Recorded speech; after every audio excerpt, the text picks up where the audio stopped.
तो दोस्तों आज मैं एक्सप्लेन करने वाला हूँ एक बहुत ही बढ़िया मिस्ट्री तमिल हॉरर फिल्म को जिसका नाम है मायोन। इसका कॉन्सेप्ट बहुत ही बेहतरीन है, देखने में आपको मजा आ जाएगा। यहाँ पर एक एंशिएंट हिंदू टेम्पल है जिसके अंदर ढेर सारे राज दबे हुए हैं और अगर आप इस मूवी को देखना चाहते हैं तो आप प्राइम वीडियो पर जाकर देख सकते हैं। और हाल ही में ही मैंने नेटफ्लिक्स के ऊपर चल रही ट्रेंडिंग सीरीज को एक्सप्लेन किया है जिसका नाम है पैरासाइट द ग्रे। अगर आपने उसे नहीं देखा है जाकर देख लेना, सारे एपिसोड्स एक्सप्लेन कर चुका हूँ मैं। उसका लिंक आपको नीचे डिस्क्रिप्शन में, पिन कॉमेंट में, दोनों में मिल जाएगा। तो चलिए अब बिना किसी देरी के चलते हैं सीधा वीडियो की तरफ।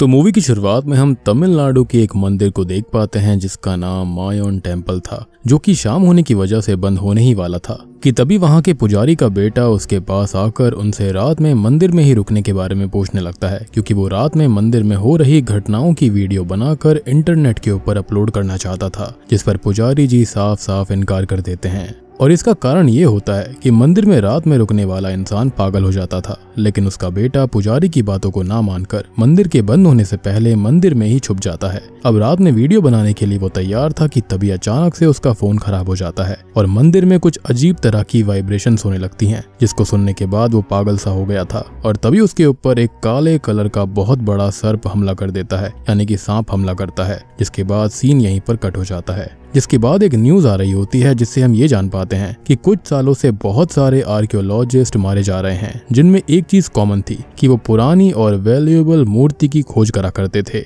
जिनकी कीमत ब्लैक मार्केट में बहुत ही ज्यादा थी। पर अब तक पता नहीं चला था कि आखिरकार उन सबको मारा किसने। खैर अब कहानी के अंदर आगे हम मेन लीड अर्जुन को देख पाते हैं, जो कि खुद भी एक आर्कियोलॉजिस्ट होता है और अभी के टाइम पर वो अपनी टीम को एक खंजर के बारे में बता रहा था जो कि 500 साल पुराना था। जहां से सीन गवर्नमेंट की एक मीटिंग पर आता है जिसमें वही सब बातें हो रही थी कि स्मगलर्स पुराने मंदिरों से कीमती मूर्तियों को किसी तरह से नकली मूर्तियों से रिप्लेस कर रहे थे और वो असली मूर्तियों को ब्लैक मार्केट में सेल कर दिया करते। और ये सब काम सैंस फरेरो नाम के एक स्मगलर के कहने पर होता है, जिसको वो लोग पकड़ना चाहते थे, लेकिन उसको पकड़ने के लिए उन्हें किसी तरह से फरेरो को इंडिया में बुलाना पड़ेगा। साथ ही साथ जितने भी आर्कियोलॉजिस्ट मारे गए थे उन्हें फरेरो नहीं मरवाया था ताकि वो उनसे पुरानी मूर्तियों को हासिल कर सके। खैर आगे हम उसके एक खास साथी के बारे में जान पाते हैं जिसका नाम देवराज होता है, जो कि अपने एक साथी को जान से मार डालता है क्योंकि उसने उसे धोखा दिया था। अब आगे देवराज एक मंदिर में जाता है, जहां पर जाने पर जब उसे वहां मौजूद 900 साल पुरानी मूर्ति के बारे में पता चलता है तो वो मूर्ति की साफ सफाई के नाम पर वहां के पुजारी को अपनी बातों में फंसाता हुआ उस मूर्ति को ले लेता है।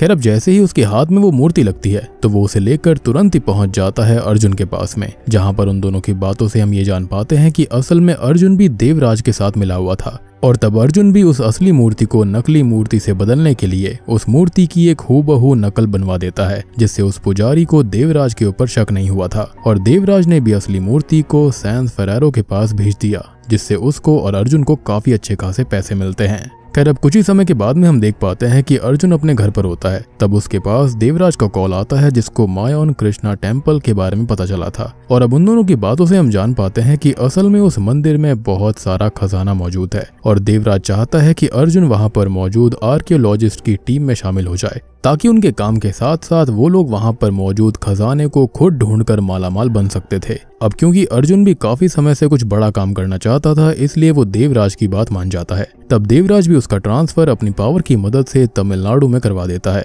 जहां पर मौजूद टीम को वासुदेवन लीड कर रहा था, जिसको अर्जुन को अपने रियल काम के बारे में पता नहीं चलने देना था। अब वहां पर जाने के बाद अर्जुन की मुलाकात वहां पर मौजूद टीम से होती है, जिसमें अंजना, डीके और मदान नाम के 3 आर्कियोलॉजिस्ट शामिल होते हैं, जो कि खुद भी देवराज के ही लोग थे। साथ ही साथ अब अगले दिन जब वो सब जाकर देवराज से मिलते हैं तो वो उन्हें एक स्क्रिप्ट दिखाते हुए मंदिर के बारे में बताने लगता है, जिससे हम जान पाते हैं कि आज से कई सौ साल पहले उस राज्य में सूखा पड़ने लगा था, इसलिए वहां के राजा ने एक दूसरे राज्य के ऊपर हमला कर दिया था और उस लड़ाई को जीतकर उसने वहां से काफी सारा खजाना हासिल कर लिया, जिसको उसने इसी मंदिर के अंदर एक खुफिया तहखाने के अंदर छुपा दिया ताकि अगर आगे उनके राज्य में कभी भी कोई आपत्ति आती है तो वो उस खजाने की मदद से सब कुछ ठीक कर पाए। और उन लोगों को उसी खजाने को ढूंढना था जो कि अभी के टाइम पर खरबों रुपए का होने वाला था। इसलिए सभी लोग मंदिर में जाकर छानबीन करने लगते हैं, जिससे उनके हाथ में एक ब्लूप्रिंट लगा था जो कि असल में मंदिर का एक छोटा सा नक्शा था, जिसको जब अर्जुन अच्छे से डिकोड करता है तो उसको वेस्ट साइड में मौजूद एक टनल के बारे में पता चलता है जो कि मंदिर के अंदर मौजूद किसी तहखाने की तरफ ही जा रही थी। इसलिए अर्जुन को लगने लगता है कि शायद वहां पर तहखाना है जिसके अंदर खजाना भी मौजूद हो सकता था, पर वो लोग तब तक वहां पर नहीं जा सकते थे तब तक उन्हें पक्का सबूत ना मिल जाए। अब जब वो लोग उस बारे में देवराज को बताते हैं तो उनकी बातों से हम जान पाते हैं कि असल में आर्कियोलॉजिस्ट को मंदिर की कुछ जगहों पर जाना मना है और वहां पर जाने के लिए उन्हें वहां के राजा के वंशज यानी कि कृष्णा अप्पा से परमिशन लेनी होगी। और इसलिए देवराज परमिशन लेने के लिए वासुदेवन को कृष्णा अप्पा के पास भेजता है, जहां पर हम कृष्णा अप्पा के बेटे को देख पाते हैं। पर जब कृष्णा अप्पा वासुदेवन की बात को सुनता है तो वो उसे मंदिर के अंदर किसी भी तरह की रिसर्च करने से साफ मना कर देता है। अब क्योंकि वहां पर जो गेट मौजूद थे वो सिर्फ कुछ मंत्रों की मदद से खोले जा सकते थे और वो मंत्र भी सिर्फ कृष्णा अप्पा की फैमिली को ही पता थे, इसलिए सबको खाली हाथ वापस लौटना पड़ता है। खैर अभी के टाइम पर अर्जुन को किसी की बात पर भरोसा नहीं हो रहा था और उसको लग रहा था कि शायद कृष्णा अप्पा खजाना बचाने के लिए ऐसी कहानियां बना रहा है। तभी वासुदेवन अर्जुन को मंदिर के बारे में और भी चीजें बताता है, जिसके हिसाब से लगभग आज से 5000 साल पहले महाभारत का युद्ध खत्म होने के बाद जब गांधारी ने कृष्ण भगवान को श्राप दिया था कि उनके वंश का भी उसी तरह से नाश हो जाएगा जैसे कि गांधारी के बच्चों को यानी कि कौरवों का हुआ था, तो कृष्ण भगवान इससे बहुत ही ज्यादा परेशान हो गए थे और तब वो उस मंदिर के पास वाली जगह पर आए थे, जहां पर आने पर उन्होंने अपनी बांसुरी को बजाना चालू कर दिया था। लेकिन तभी कुछ गंधर्वों ने, जिन्होंने जब कृष्ण भगवान की उस धुन को सुना तो वो भी उनके पास आकर अपने इंस्ट्रूमेंट्स को बजाने लगे, यानी कि जो गाना बजाने का काम करते थे स्वर्ग के अंदर। अब इससे जो ध्वनि उत्पन्न हुई थी उसने कृष्ण भगवान की चिंता को काफी हद तक कम कर दिया था। अब तब से ही माना जाता है कि वो गंधर्व रोज रात में आकर कृष्ण भगवान के लिए मंदिर में धुन बजाते हैं और अगर कोई इंसान उस धुन को सुन लेता है तो वो पागल सा हो जाता है और शायद इसलिए रात में मंदिर को बंद कर दिया जाता है। और मूवी की शुरुआत में पुजारी का बेटा भी उसी धुन को सुनकर अजीब बिहेव कर रहा था, यानी कि वो वाइब्रेशंस बहुत ही ज्यादा गॉडली थी जिसको कोई भी लोअर रेल्म यानी कि धरती का प्राणी सुन नहीं सकता, सहन नहीं कर सकता। खैर आगे हम अर्जुन को देखते हैं और जब वो गांव में मौजूद सबसे बातें कर रहा होता है तो वहां पर सभी लोग गंधर्वों वाली बात पर बहुत ही ज्यादा भरोसा करते थे, लेकिन अर्जुन जैसे मॉडर्न लोगों के लिए ऐसी बातों को पचा पाना थोड़ा सा मुश्किल था। साथ ही साथ उसे ये बात भी पता चलती है कि असल में माना जाता है कि भगवान कृष्ण ने मथुरा छोड़ने के बाद कभी भी अपनी बांसुरी को नहीं बजाया था और आखिरी टाइम उन्होंने मायोन टेम्पल में ही बांसुरी बजाई थी, जिसके बाद उन्होंने उस बांसुरी को उसी टेम्पल में छोड़ दिया और तब से वहां पर कालिया नाग उसकी देखभाल कर रहा है। अब ये सारी बातें जानने के बाद में अर्जुन का मन उस मंदिर के बारे में और जानने के लिए बहुत ही ज्यादा परेशान हो गया था, इसलिए वो जल्दी से जल्दी मंदिर में दर्शन के बहाने जाता है और वहां पर जाने के बाद वो वहां पर एक छोटे से इंसेक्ट जैसे कैमरा की मदद से मंदिर को स्कैन करने लगता है। साथ ही साथ वहां पर वो कुछ माइक्स भी लगा देता है ताकि रात के अंदर हो रही वाइब्रेशंस को वो सुन पाएगा। लेकिन तभी वहां पर कृष्णा अप्पा का बेटा आ गया था, जिसको देखकर अर्जुन फोन पर बात करने का नाटक करने लगता है और वहां से निकल जाता है। अब रात में हम नोटिस करते हैं कि जब अर्जुन माइक से आ रही आवाजों को सुनने की कोशिश कर रहा था तो वो आवाज इतनी ज्यादा होती है कि अर्जुन भी उन्हें बर्दाश्त नहीं कर पाता और दूसरी तरफ वो माइक भी अपने आप खराब हो जाते हैं। तब अर्जुन को समझ में नहीं आ रहा था कि आखिरकार उसके साथ हुआ क्या, पर अभी के टाइम पर वो उस बात पर ज्यादा ध्यान नहीं देता। तभी उसकी नजर कृष्णा अप्पा के बेटे पर पड़ती है, जो कि एक पोटली में कुछ पौधों को लेकर मंदिर की तरफ जा रहा था। ये देखकर अर्जुन भी उसका पीछा करता है, लेकिन तभी वहां पर कुछ लोग आकर उस पर हमला कर देते हैं। पर अर्जुन भी यहाँ पर कम नहीं था, वो उन सभी लोगों को खूब मारता है और वहां से भगा देता है। पर तब तक कृष्णा अप्पा का बेटा वहां से जा चुका था। अब अगले दिन हम अर्जुन को किसी से कॉल पर बातें करते हुए देखते हैं, जहाँ पर वो उस बांसुरी के बारे में किसी को बता रहा था, साथ ही साथ उससे किसी खरीदार को ढूंढने के लिए भी बोल रहा था। और तब जाकर हम समझ पाते हैं कि असल में अब उस बांसुरी के बारे में अर्जुन देवराज को नहीं बताना चाहता और वो प्रॉफिट खुद रखना चाहता है। पर उसकी सारी बातें मदान ने सुन ली थी, इसलिए वो तुरंत ही चमचागिरी करते हुए इस बारे में जाकर देवराज को बता देता है, जिसके बारे में पता चलते ही देवराज ने डिसाइड कर लिया था कि अभी वो अर्जुन को कुछ नहीं करेगा और जैसे ही वो बांसुरी और खजाने को लेकर बाहर आएगा वैसे ही वो लोग उसको जान से मार देंगे। और अभी के वक्त पर देवराज उसको इसलिए नहीं मारना चाहता था क्योंकि अकेला अर्जुन ही था, जिसकी वजह से इस जगह पर आने के बाद वो लोग उसकी नॉलेज की हेल्प से आगे बढ़ पाए थे, वरना वो खुद से कभी भी उस ब्लूप्रिंट को नहीं ढूंढ पाते, ना ही डिकोड कर पाते। अब आगे जब सभी साथ में होते हैं तो अर्जुन उस मंदिर का मैप सबको दिखाते हुए बताता है कि असल में मंदिर बहुत बड़ा है। साथ ही साथ उसे लोगों से बातें करके ये बात पता चली है कि मंदिर में मौजूद तहखाने को कुछ चाबियों की हेल्प से खोला जा सकता है, जो चाबियां भी मंदिर में ही कहीं छुपाई गई हैं। फिर जब अंजना अर्जुन से काम को अंजाम देने वाले दिन के बारे में पूछती है तो अर्जुन उनको बताता है कि वो लोग आज से 7 दिन बाद वाले सूर्य ग्रहण वाले दिन मंदिर में चले जाएंगे, क्योंकि उस समय सुबह से ही मंदिर बंद रहेगा, जिस पर सब मान जाते हैं, क्योंकि यूजुअली शाम को मंदिर 6 बजे के बाद बंद होता था। उस वक्त टाइम काफी कम था। खैर तभी हम उनके टेंट के बाहर एक पॉलिटिकल पार्टी के आदमी श्रीनिवास को देख पाते हैं, जिसने भी उनकी सारी बातें सुन ली थी और वो थोड़े से पैसों के चक्कर में ये सारी इन्फॉर्मेशन वहाँ के रेवेन्यू डिपार्टमेंट तक पहुँचा देता है। और ये सब जानने के बाद वहाँ का ऑफिसर भी खुद वहाँ पर आ जाता है ताकि वो वासुदेवन से मिल सके। अब क्योंकि वासुदेवन को खजाने से रिलेटेड ज्यादा चीजों के बारे में नहीं पता था, इसलिए वो इन सब चीजों के बारे में सोचकर बहुत ही ज्यादा शॉक्ड हो जाता है, जिस पर ऑफिसर उसको ऑफर देता है कि वो लोग अगले दिन आकर गवर्नमेंट ऑर्डर पर उस मंदिर के गेट को खोल देंगे, जिससे उन्हें सारा खजाना मिल जाएगा और बस फिर सरकार को उस खजाने का 10% देकर बाकी जो 90% बचेगा उसमें से अपना अपना हिस्सा बांट लेंगे। जिसको सुनने के बाद वासुदेवन मान तो गया था, लेकिन वो जानता था कि अगर गांव के लोगों को इन सब के बारे में पता चला या फिर किसी चीज के बारे में भनक भी लग गई तो वो उसको और बाकी सभी को जान से मारने से पहले एक बार भी नहीं सोचने वाले थे।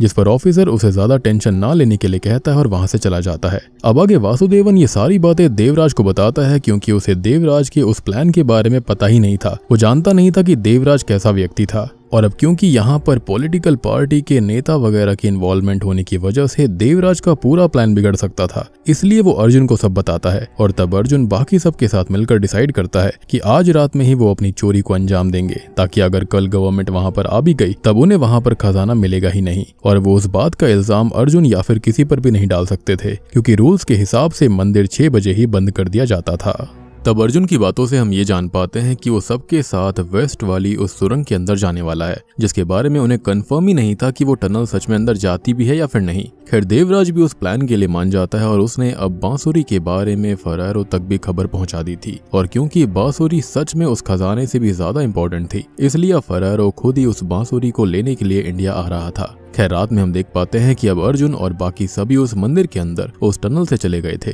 अब तभी अंदर जाते हुए अर्जुन सभी को वो सारी बातें बताता है कि कैसे उस मंदिर के अंदर कालिया नाग, गंधर्व और अलग अलग दैविक शक्तियां मौजूद हैं, जो कि उस खजाने की रक्षा करती हैं। पर अभी भी अर्जुन ने किसी को बांसुरी के बारे में नहीं बताया था। खैर अब जब वो लोग मंदिर के अंदर पहुंचते हैं तो अंजना तुरंत ही वहां पर मौजूद स्क्रिप्ट को डिकोड करना चालू कर देती है, जिससे उन्हें चाबियों की डायरेक्शंस के बारे में अंदाजा हो गया था। और क्योंकि उन लोगों के पास बहुत कम समय था, इसलिए सभी लोग अलग अलग होकर वहां पर चाबियों को ढूंढने लगते हैं। तभी हम डीके को देख पाते हैं, जो कि आगे बढ़ रहा होता है, लेकिन तभी उसके सामने कुछ अजीब तरह के देव आ जाते हैं, जो कि असल में गंधर्व होते हैं, जिसको देखने के बाद डीके बहुत ही ज्यादा डर जाता है और वहां से भागने लगता है। वहीं हम अंजना को देखते हैं, जिसके सामने एक छोटा सा देवता आ गया था, जो कि उसे आगे जाने से रोकने की कोशिश करने लगते हैं, जिसको देखकर अंजना बहुत ही ज्यादा डर जाती है, इसलिए वो भी वहां से भाग जाती है। वहीं जब मदान एक तालाब के पास पहुंचता है तो उसके सामने स्वयं कालिया नाग आ गया था, जिसको देखकर वो भी वापस भागने लगता है। खैर अब तीनों ही सेम टाइम पर जाकर अर्जुन से मिलते हैं और उससे वहां से वापस जाने के लिए जिद करने लगते हैं।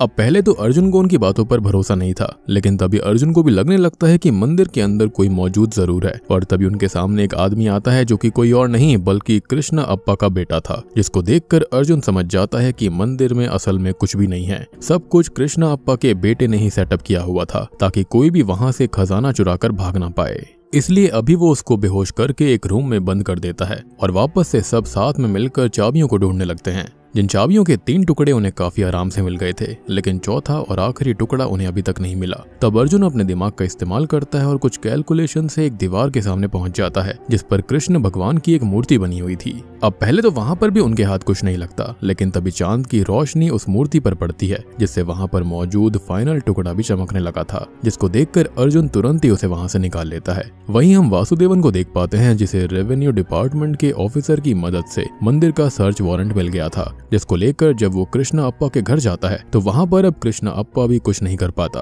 और अगले दिन उस गेट को खोलने के लिए उसे राजी होना पड़ता है। तब वासुदेवन को ये लग रहा था कि गवर्नमेंट के ऑर्डर की वजह से ही कृष्ण अप्पा माना है, पर उसके मानने का कारण उसके गुरुजी की शिक्षा थी। जिसके बारे में मैं आपको थोड़ी देर में समझाऊंगा। खैर वहां पर फिलहाल हम देवराज को भी देख पाते हैं जो कि अपने बाकी साथियों को उस गोदाम में भेज देता है जहां पर अर्जुन और बाकी सब खजाना लेकर और बांसुरी लेकर आने वाले थे। साथ ही साथ फरेरो भी वहां पर ही आने वाला था। तब वो अर्जुन के आते ही उसे मारने के ऑर्डर्स भी दे देता है। खैर वहीं पर हम मंदिर के अंदर अर्जुन को देख पाते हैं जो कि ब्लूप्रिंट की मदद से अब तहखाने तक पहुंच गया था जिसके अंदर खजाना मौजूद हो सकता था। यानी कि अभी तक भी किसी को श्योर नहीं है कि अंदर खजाना है भी या फिर नहीं, लेकिन उन्हें समझ में नहीं आ रहा होता कि वो गेट पर चाबी लगाने वाली जगह को कैसे ढूंढेंगे। तभी ऊपर अर्जुन को एक मटकी जैसा स्ट्रक्चर दिखाई देता है और क्योंकि कृष्ण भगवान भी मटकी से माखन चुराने के लिए उसे फोड़ दिया करते थे, इसलिए अर्जुन उस स्ट्रक्चर को फोड़ देता है, जिसके फूटते ही वहां पर मरकरी नीचे पड़ी हुई मूर्ति पर गिरना चालू हो गई थी। मतलब मैकेनिज्म देख रहे हो पिछले जमाने का कितना बेहतरीन था।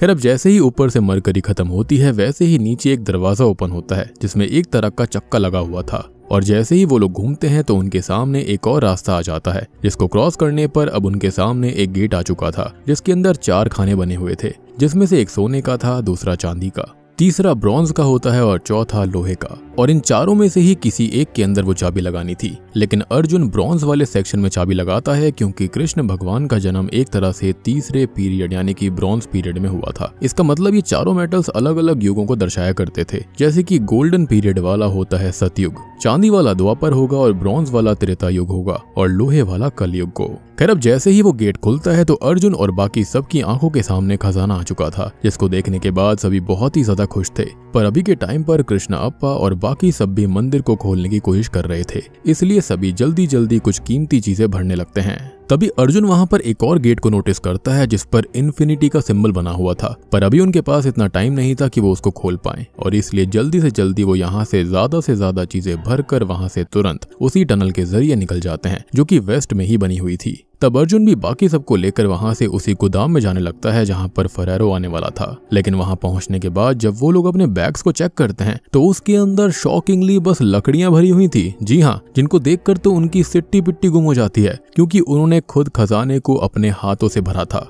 खैर तभी वहां पर मौजूद देवराज के लोग अब अर्जुन को मारने की कोशिश करने लगते हैं। अब तभी अर्जुन भी उन सब से लड़ने लगता है और वहीं पर हम मंदिर के अंदर बाकी सबको देख पाते हैं जो कि जब तहखाने को खोलकर अंदर पहुंचते हैं तो वहां पर बहुत सारा खजाना मौजूद था, जिसको देखकर देवराज बहुत ही शॉक्ड होता है और वासुदेवन उसकी तरफ देखते हुए उससे पूछने लगता है कि क्या हुआ, तुम्हारी टीम यहाँ से कुछ नहीं लेकर जा पाई। तब जाकर हम समझ पाते हैं कि असल में वासुदेवन कभी उस ऑफिसर के साथ मिलकर काम ही नहीं कर रहा था, उसने तो बस देवराज को पकड़वाने के लिए वो सब नाटक करा और अब वो सारा खजाना भी गवर्नमेंट के पास ही जाने वाला था, जिसको जानने के बाद देवराज के तो होश ही उड़ जाते हैं और अब पुलिस भी उसको पकड़ लेती है। वहीं हम वापस से अर्जुन को देख पाते हैं जिसने देवराज के आदमियों को मार दिया था कि तभी वहां पर फेरारो भी पहुंच जाता है जो कि खजाने की जगह पर लकड़ियां देखकर अर्जुन के ऊपर हमला करने लगता है कि उसने उसे धोखा दिया, जिस पर अर्जुन भी उसको बहुत मारता है और एट लास्ट पुलिस आकर फेरारो को पकड़ लेती है। और दोस्तों अभी यहाँ पर खुलते हैं इस मूवी के बहुत बड़े असली पत्ते। असल में अर्जुन भी खुद एक पुलिस ऑफिसर था, जी हाँ, जो कि बस फेरारो को पकड़वाने के लिए देवराज के साथ मिला था ताकि वो उसका ट्रस्ट जीतकर किसी तरह से फेरारो को इंडिया में बुला सके, क्योंकि इंडिया में करे गए क्राइम की सजा इंडिया की गवर्नमेंट बाहर किसी देश में उस क्रिमिनल को दे नहीं सकती। साथ ही साथ अर्जुन की मदद से ही देवराज ने जितनी भी मूर्तियां बेची थी वो सभी गवर्नमेंट के ही लोगों ने खरीदी थी ताकि यहाँ पर देवराज को और फेरारो को अर्जुन पे शक ना हो, उनको लगे कि वो उनका ही आदमी है। और ये सब किया गया था क्यों? ताकि फेरारो को इंडिया बुलाया जा सके, उसे पकड़वाया जा सके। और तभी वहां पर मदान, अंजना और डीके को भी देवराज का साथ देने के लिए पकड़ लिया जाता है। फिर जब अर्जुन जाकर वासुदेवन से बात करता है तो उनकी बातों से हम जान पाते हैं कि असल में अंजना, मदान और डीके ने मंदिर में जो कुछ भी देखा था वो सब भी अर्जुन ने खुद करा था। जी हाँ, तभी अर्जुन वासुदेवन को मंदिर के बाहर उगने वाले एक फूल के बारे में बताता है जिसका नाम सोमाली था, जिसको सूंघने पर लोगों को हेलुसिनेशंस होने चालू हो जाते थे। और मेरे ख्याल से ये सेम फ्लावर शायद से इंस्पेक्टर ऋषि सीरीज के अंदर था, और अगर आपने उस सीरीज को नहीं देखा है तो जाकर देख लेना। उसके अंदर भी वनराची का कॉन्सेप्ट है, काफी बेहतरीन सीरीज है। उसका लिंक आपको नीचे डिस्क्रिप्शन में पिन कमेंट में मिल जाएगा। एनीवेज, अब मंदिर के अंदर जाते टाइम अर्जुन इसलिए उन्हें उन चीजों के बारे में बता रहा था जो मंदिर के अंदर खजाने की रक्षा करती थी, जिससे कि वो लोग इस फ्लावर से इफेक्ट होने के बाद में वही सारी चीजें इमेजिन करने लगे थे जिसके बारे में उन्होंने सुना था। और वो पौधा इतना ज्यादा स्ट्रॉन्ग था जिससे अर्जुन ने सबको ये तक यकीन दिलवा दिया था कि वहां पर कृष्णा अप्पा का बेटा मौजूद है, उसको उसने बांध कर रख दिया था, जो कि असल में वहां पर कभी था ही नहीं। साथ ही साथ जब वो लोग खजाने वाले रूम में पहुंचे थे तब वहां पर भी अर्जुन ने उन लोगों को यकीन दिलवाया कि वो लोग खजाना भर रहे हैं, जबकि वो नीम की डंडियां भर रहे थे और खजाना वहीं साइड में बिल्कुल सही रखा हुआ था। लेकिन अभी भी यहाँ पर बहुत सारे लोगों के मन में एक सवाल होगा कि अर्जुन के साथ ऐसा क्यों नहीं हुआ। तो असल में जिस रात उसने कृष्णाप्पा के बेटे के हाथ में वो पौधा देखा था तो उसने उसके ऊपर रिसर्च करी थी, तो उसको पता चला था कि असल में वो पौधा जो है वो सोमाली का ही काट है और इसलिए सुबह मंदिर में जाने से पहले कृष्णाप्पा या फिर पुजारी जी भी उस पौधे का सेवन किया करते थे ताकि वो सोमाली की गंध से चपेट में ना आ जाएं। और इसलिए सबसे बड़ा सवाल यहाँ पर यही पैदा होता है कि आखिरकार उस मंदिर के अंदर शायद से या तो सोमाली का ही इफेक्ट था, क्योंकि अगर वहां पर गंधर्व होते या फिर कालिया नाग होता तो यहाँ पर अब तक इनके ऊपर हमला हो चुका होता, लेकिन ऐसा कुछ नहीं हुआ। यानी कि स्टार्टिंग में जो पुजारी का बेटा था वो सोमाली की गंध सूंघकर ही पागल हो गया था और लोग वहां पर इसलिए ही पागल हो जाया करते थे।